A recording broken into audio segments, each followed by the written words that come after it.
Hi hello నమస్తే. నేను శిల్ప. మనతో ఉన్నారు లైఫ్ కోచ్ శారదా గారు. నమస్తే మేడం. నమస్తే. లవంగాలతో స్నానం చేస్తే మెరాకిల్స్ జరుగుతాయి అంటారు. నిజంగా జరుగుతాయా మ్యామ్?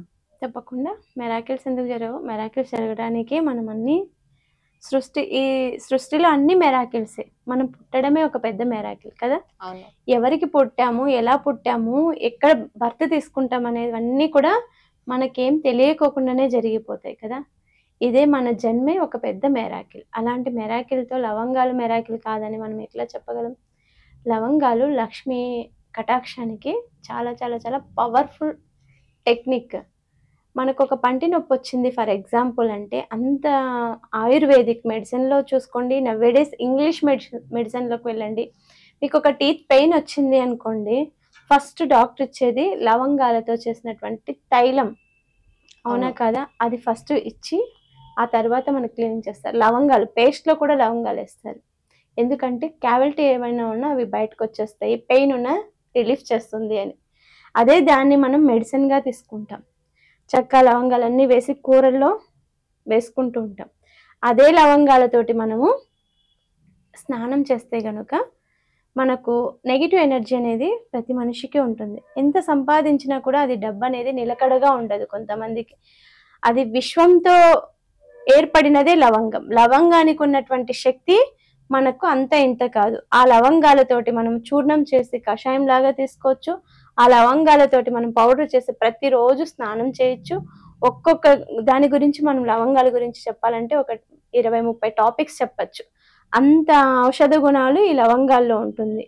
ఈ లవంగం చాలా స్ట్రాంగ్గా ఉంటుంది. పువ్వు మొగ్గ ఇలా స్ట్రాంగ్గా ఉంటుంది. తల్లి బిడ్డలాగా. తల్లి బిడ్డని ఎలా ప్రొటెక్ట్ చేస్తుందో అలా పువ్వు లవంగం లాగా చాలా స్ట్రాంగ్గా ఉంటుంది. ఈ లవంగం తోటి మనము ప్రతిరోజు మనం స్నానం చేస్తాం కదా. ఆ స్నానం చేసే ముందు ఈ లవంగాలతోటి ఒకసారి మనము కాల్చి ఈ లవంగాల్ని, పచ్చకర్పూరం ఉంటుంది కదా మన ఇంట్లో, అందరి ఇంట్లోనూ పచ్చకర్పూరం ఉంటుంది. ఆ పచ్చకర్పూరంలో ఈ లవంగాల్ని ఉంచి మన మీద మనమే ఒకసారి ఇలా దిగదీసుకోవాలి. ప్రతిరోజు మనకంటూ ఒక నరజిష్టి ఉంటుంది. పిల్లలు కానివ్వండి, పెద్దవాళ్ళు కానివ్వండి, ఒక మంచిగా తయారైనా కూడా, ఒక మంచి డ్రెస్ సెన్స్ ఉన్నా కూడా, లేకపోతే బాగా బతికాము బాగా ఉన్నామన్నా మనిషి జిస్టి అనేది కంపల్సరీ ఉంటుంది. నరుని జిస్టికి కటిక రాయి కూడా కరిగిపోతుంది అని అంటారు కదా. అలాంటి ప్రతి ఒక్కరికి ఒక జిస్టి ప్రభావం అనేది, గ్రహ ప్రభావం అనేది కంపల్సరీగా మనిషి మీద ఎఫెక్ట్ ఉంటుంది. అలాంటి ఎఫెక్ట్స్ అన్నీ మనం దూరం చేసుకుంటే మన దగ్గర ఏదైతే మనకి ఫ్లో జరగట్లేదు, మనీ ఫ్లో జరగట్లేదు, లేదా అనుకున్న పనులు ఏవి జరగట్లేదు, మేము ఎన్నో అనుకుంటున్నాం కానీ ఏవి ముందుకు వెళ్ళట్లేదు, గ్రోత్ లేదు మాకు ఏ పని చేస్తున్నా అని అనిపిస్తుంటుంది. కొంతమందికి అలాంటివి ఏమీ ఉండదు. వాళ్ళ జన్మ జాతకరీత్యా అన్నీ బాగుంటాయి కాబట్టి వాళ్ళకన్నీ కరెక్ట్గా జరిగిపోతాయి. కొంతమందికి ఎంత కష్టపడ్డా కూడా వాళ్ళకి రిజల్ట్ రాదు. అలాంటి వాళ్ళు ఈ లవంగాలు ఉన్నాయి కదా, ఆ లవంగాల్ని తీసుకొని, ఇలా పువ్వు ఉన్నటువంటి లవంగాలు 2 లవంగాల్ని తీసుకొని, పచ్చకర్పూరం ఉంటుంది మన అందరి ఇంట్లోనూ పచ్చకర్పూరం ఉంటుంది. ఆ పచ్చకర్పూరంలో మనం దిగతీసిన తర్వాత ఒక చిన్న బౌల్లో వేసుకొని కాల్ చేయాలి. లేకపోతే ఒక మట్టి ప్రమిద ఉంటుంది కదా, మనం వాడనిది, పూజకు వాడనిది ఒక ప్రమిద, దానికోసమే ఒకటి సపరేట్గా పెట్టేసి ఆ మట్టి ప్రమిదలో ఈ 2 లవంగాలు, ఆ కర్పూరం వేసి కాల్ చేసి, అది వచ్చినటువంటి డస్ట్ ఏదైతే ఉంటుందో దాన్ని తీసుకొని బకెట్లో మన విష్ చెప్పుకుంటూ, మన విష్ ఏంటి, నాలో ఉన్నటువంటి నెగిటివ్ ఎనర్జీ మొత్తం ఈ వాటర్లోకి వెళ్ళిపోవాలి, ఈ వాటర్ నుంచి నాకు పాజిటివ్ ఎనర్జీ రావాలి అని చెప్పి స్నానానికి ముందు మనం దాంట్లో కలిపేటప్పుడు కూడా, మనం బకెట్లో నీళ్లు కలిపేటప్పుడు కూడా మన విష్ చెప్పుకోవాలి. మనం దేనికోసం చేస్తున్నాం ఈ లవంగాల పరిహారం అనేది స్నానం చేసేటప్పుడు ఆ బకెట్లో నీళ్లు వేసి ఆ లవంగాలకు ఆ పౌడర్లో కలిపేటప్పుడు చెప్పుకోవాలి.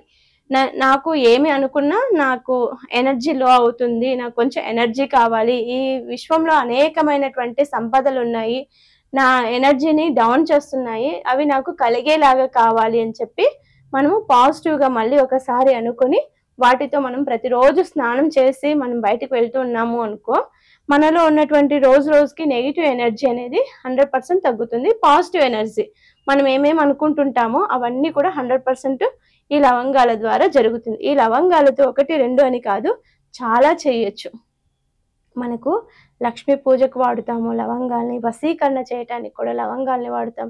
ఎవరైనా వైఫ్ అండ్ హస్బెండ్ రిలేషన్లో ప్రాబ్లం ఉన్నా ఆ లవంగాలతోటి పరిహారాలు చేస్తుంటాం. ఇలాంటి చాలా చాలా రెమెడీస్ అనేటివి మనము చేయొచ్చు అన్నమాట. ఇది ఏమవుతుంది, తీసి పడేస్తారు, ఇలాంటివన్నీ జరుగుతాయా, ఇలాంటివన్నీ పెడతాయి. ఇది ఇప్పటి నుంచి వచ్చినది కాదు, ఇది సైన్స్ పరమైనటువంటి నిగూఢమైనటువంటి రహస్యం. ఇది చేసుకునే చాలా మంది ఇప్పుడు మన ఇంట్లో ఊరికేనే గొడవలు అవుతుంటాయి. ఫర్ ఎగ్జాంపుల్, పిల్లలు తల్లితో గొడవ పడుతుంటారు, లేకపోతే భర్త భార్యతో గొడవ పడుతుంటారు. కొన్ని ఫ్యామిలీస్ లో అయితే చూస్తూ ఉంటాము, అండర్స్టాండింగ్ ఉండదు వాళ్ళకు. ఏదో ఒకటి వాళ్ళకు లొల్లి కావాలి, ఏదో ఒకటి. అత్త మీద కోపం దుత్త మీద చూపించడం, దుత్త మీద కోపం తీసుకెళ్లి అత్త మీద చూపించడం అని అంటారు కదా సామెతలు. అలా ఏదో ఒకటి గొడవ కావాలి వాళ్ళు కానీ అనిపిస్తుంటుంది. అలా అని పాపం వాళ్ళు చెప్పలేరు, ప్రతిరోజు లోపలే మదన పడుతూ ఉంటారు, బాధపడుతూ ఉంటారు. అలా ఎవరికి మనం చెప్పాల్సిన అవసరం లేదు. జస్ట్ మనంతకు మనము మన నెగిటివిటీ మనం తగ్గించుకుంటే మనతో ఎవరు గొడవ పడరు. ఎవరైనా మన మీద గొడవకు వచ్చినా కూడా అది గొడవ పడకోకుండా మనకు కంట్రోల్ అవుతుంది. ఈ నెగిటివ్ ఎనర్జీ మొత్తం ఈ లవంగాలు మనకి 100% తగ్గించేస్తుంది. ఒకసారి కాదు, ఒక 6 months చేసి చూడండి. ముందు లైఫ్ కి ఇప్పుడు చేసిన పరిహారం చేసిన తర్వాత వచ్చే లైఫ్ కి డిఫరెన్షియేషన్ అనేది మనమే చూడొచ్చు. మేడం, నార్మల్ గా మనం దిష్టి తీసుకుంటే వాటిని తీసుకెళ్లి బయట పడేస్తాం కదా, ఇప్పుడు మరి లవంగాలతో దిష్టి తీసుకున్నప్పుడు మళ్ళీ దాన్ని చూర్ణం చేసి వాటర్ లో కలపడం మంచిదేనా? మంచిది. ఎందుకంటే మనలో ఉన్న నెగిటివ్ ఎనర్జీని అన్నింటినీ కూడా మనం చెప్పి దిష్టి తీసాం. మనంతకు మనమే తీసుకున్నాం. దిష్టి తీసుకొని ఆ లవంగాల్ని పచ్చకర్పూరం అనేది లక్ష్మీ కటాక్షానికి మనం ఎక్కువ యూజ్ చేస్తాం. ఇది దిష్టి తీసింది మనం పచ్చకర్పూరంలో వేసి కాల్చాం కాబట్టి దానికి లక్ష్మీ కటాక్షం కోసము అనుగ్రహం ఏర్పడుతుంది దాంట్లో. అప్పుడు దాన్ని తీసుకెళ్లి మనం బకెట్ లో కలుపుతాం. ఆ బకెట్ లో నీళ్ళని కలిపి మనం చేయి పెట్టి ఇలా తిప్పి మనం విష్ చెప్పుకుంటున్నాం. ఏమని? ప్రతిదీ కూడా మనము ఏది అనుకుంటే అది రాయగలుగుతాం, ఏది అనుకుంటే అది మనకు విశ్వం ఇస్తుంది. ఎందుకంటే జలం కూడా మనకి విశ్వం నుంచి వచ్చిందే కదా. గంగే చ యమునే చ నది గోదావరి సరస్వతి అని మనము ఎక్కడెక్కడో నదీ జలాలకు వెళ్ళి మనము ప్రోక్షణం చేసుకుంటూ ఉంటాం కదా. అంతటి జలం యొక్క మనం గంగా నదికి వెళ్ళి ప్రతిరోజు స్నానం చేయలేదు కాబట్టి మన బకెట్ లో ఉన్న వాటర్ ని మనము గంగే చ యమునే చ గోదావరి నది సరస్వతి అని సంకల్పం చేసుకుంటూ ఈ కర్పూరాన్ని నేను ఇందులో వేస్తున్నా, ఈ రోజు నుంచి నాకు అన్ని పాజిటివ్ జరగాలి, నాలో నెగిటివ్ వెళ్ళిపోవాలని మనం విష్ వదిలి మనం స్నానం చేస్తున్నాం కాబట్టి దాని ఎఫెక్ట్ అనేది మనకు ఉండదు. చూసారు కదండి, మన రోజువారీ జీవితంలో మెరాకిల్ జరగట్లేదని బాధపడుతూ ఉంటాం. మనం చేసే స్నానంలో లవంగాలతో ఇలా మంచి టెక్నిక్ ఫాలో అవ్వండి, అంతా మంచి జరుగుతుంది. మనతో ఉన్నారు లైఫ్ కోచ్ శారదా గారు. మీకు ఏ డౌట్స్ ఉన్నా కానీ కింద స్క్రోల్ అవుతున్న నెంబర్ కి కాల్ చేయండి, మీకు సాల్వ్ చేస్తారు. Thank you so much madam.